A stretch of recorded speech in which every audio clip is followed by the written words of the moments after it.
Jogging కి వేళాయరా, ప్రకృతిలోకి పయనమవ్వరా. పూర్తి వివరాలకు చదవండి రేపటి సాక్షి హైదరాబాద్ ఎడిషన్. గద్దెనెక్కడం కోసం అడ్డగోలు గ్యారెంటీలు ఇవ్వడం, చేతికందినన్ని అప్పులు చేయడం కాంగ్రెస్ పని తీరన్నారు మాజీ మంత్రి కేటీఆర్.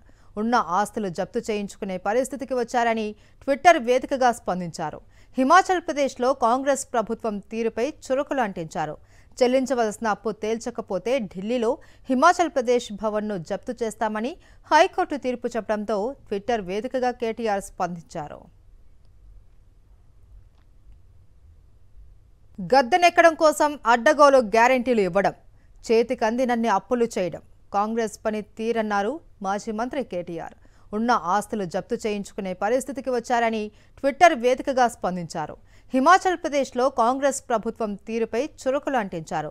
చెల్లించవలసిన అప్పు తేల్చకపోతే ఢిల్లీలో హిమాచల్ ప్రదేశ్ భవన్ను జప్తు చేస్తామని హైకోర్టు తీర్పు చెప్పడంతో ట్విట్టర్ వేదికగా కేటీఆర్ స్పందించారు.